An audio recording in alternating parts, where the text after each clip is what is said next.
اس تصویر کو ذرا غور سے دیکھیے۔ اس میں پانی کے درمیان موجود پلرز دریا میں پانی کی مقدار یا پھر اس کی سطح کو بتا رہے ہیں، جو اگلے 2 سال کے اندر ہوتے ہوتے مسلسل خشک ہو رہی ہے،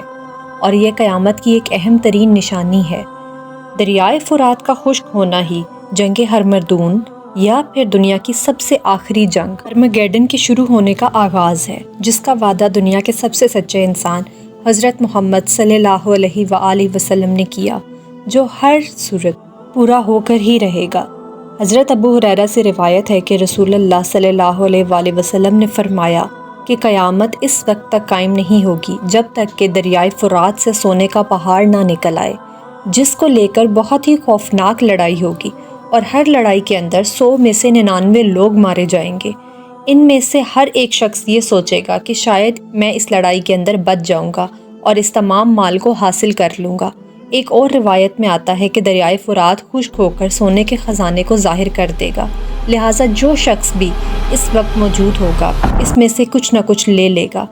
اس سے اہم ترین حدیث مبارکہ کے اندر قرب قیامت کے قریب کی ایک اہم ترین پیشن گوئی کی گئی ہے، جس کے مطابق دریائے فرات، جس کا بہاؤ ہر دور کے اندر بھی اپنے عروج پر تھا، کسی کے تصور میں بھی نہیں تھا کہ یہ کبھی خشک ہو سکتا ہے، ان قریب خشک ہو کر ایسے لوگوں کی آزمائش کرے گا جو کہ دنیا کے مال و زر یا لالچ کا شکار ہوئے یا پھر بے دین ہوئے، اور اس مال کی خاطر ایک دوسرے کو قتل کریں گے، اور ایسے لوگ جو کہ رسول اللہ صلی اللہ علیہ وآلہ وسلم کی حدیث مبارکہ پر ویسے ہی عمل کریں گے جیسا کہ آپ نے فرمایا کہ مال میں کچھ بھی نہیں ہے، مت لینا۔ یہ آزمائش ان دونوں گروہوں کو بالکل الگ الگ کر دے گی۔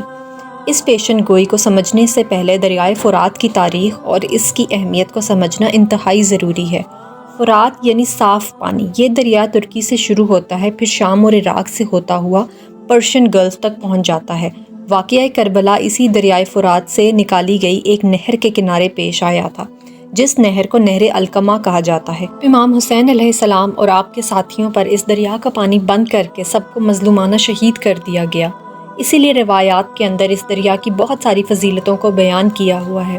اس دریا کی لمبائی 29 کلومیٹر اور ترکی کے مشرقی حصے سے یہ شروع ہو کر عراق اور شام سے گزرتا ہے۔ دریائے فرات اور دریائے دجلہ ایک دوسرے کے متوازی ہیں، اور یہ دونوں دریا پرشین گلف کے نزدیک ایک دوسرے سے ملتے ہیں۔ اس کے بعد اسے شد العرب کہتے ہیں۔ یہی دریا ایران اور عراق کا بارڈر ہے۔ فرات اور دجلہ کی وجہ سے اس علاقے کی سرزمین زرخیز ہے، اور یہ سرزمین بین النہرین کے نام سے مشہور ہے۔ یہ سرزمین انسانی تہذیب کا مرکز رہی ہے، اور تاریخ کے اندر مختلف تہذیبوں کو سرزمین کے اندر کافی ترقی حاصل ہوئی۔ مثال کے طور پر بابل کے قدیمی دارالخلافہ کی بنیاد بھی فرات کے اس کنارے پر رکھی گئی۔ بعض روایات کے مطابق فرات ایک مقدس اور باب فضیلت دریا ہے، جس کے اندر جنت کا پانی شامل ہے، جو 7ویں آسمان پر موجود ایک بہت بڑے درخت سدرۃ المنتہا کی جڑوں سے آ رہا ہے۔ سائنٹیفکلی اس دور میں اس بات کو ثابت کرنا مشکل ہے کہ 7ویں آسمان پر موجود سدرۃ المنتہا سے یہ کس میڈیم کے ذریعے، کس پائپ کے ذریعے یہ پانی زمین کے اندر پہنچ رہا ہے۔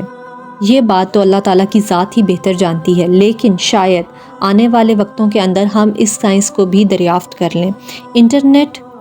پر دریائے فرات کے خشک ہونے سے متعلق بہت سارے دعوے موجود ہیں کہ کہیں پر تو کوئی شخص یہ کہہ رہا ہے کہ وہ سونے کا پہاڑ انسانوں کو مل گیا ہے، جس کے بارے میں یہ پیشن گوئی کی گئی تھی، اور کسی کا کہنا ہے کہ یہاں سے دریافت ہونے والا تیل یا اس تیل سے حاصل ہونے والی دولت دراصل ایکسٹریکٹ معنوں کے اندر یا مثال کے طور پر سمجھانے کے لیے سونے کا پہاڑ کہہ کر بیان کی گئی تھی۔ تو کوئی دریائے فرات کے خشک ہونے والے علاقوں سے ملنے والے اس پراسرار شہر کو سونے کا ایک پہاڑ سے تشبیہ دے رہے ہیں۔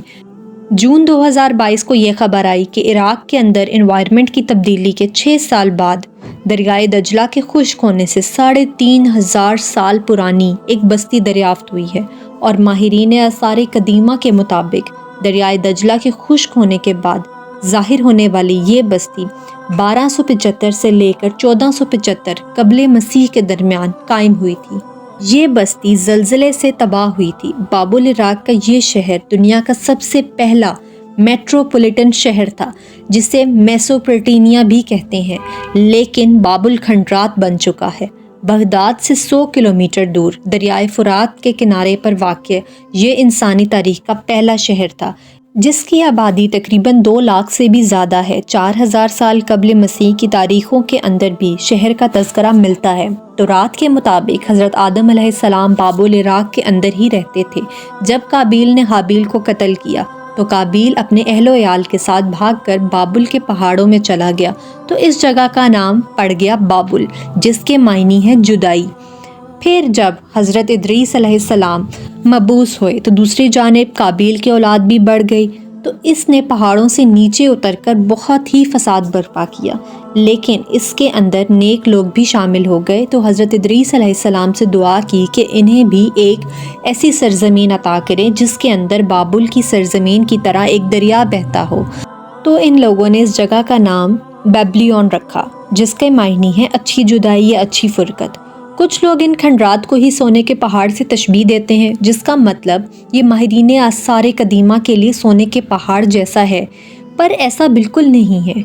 اس شہر کی دریافتیں ایک اہم کھوج تو ہیں، پر اس کا رسول اللہ صلی اللہ علیہ وآلہ وسلم کی پیشن گوئی سے کوئی تعلق نہیں۔ ترکیہ اور شام نے دریائے فرات پر بہت سارے ڈیم بنا رکھے ہیں، جس کی وجہ سے اس کے پانی کا لیول مسلسل کم ہو رہا ہے۔ اس پر پہلا ڈیم 1970 کے اندر بنایا گیا تھا، اور پھر دریا، جس کی وجہ سے ترکی اور شام کی بارڈر پر یہ کافی حد تک خشک ہو گیا، اور پھر یہ قدیم شہر دریافت ہوا۔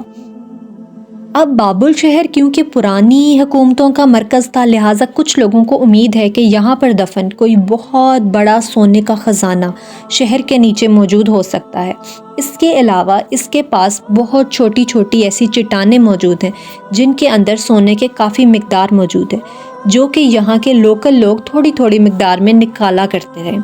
لیکن جب یہ شہر زلزلے کے بعد تباہ ہوا تو یہ چٹانیں دریا کے نیچے دفن ہو گئیں، اس لیے آج بھی دریائے فرات کے نیچے موجود ان چٹانوں سے بہت معمولی مقدار کے اندر سونا نکالا جاتا ہے، جسے بنیاد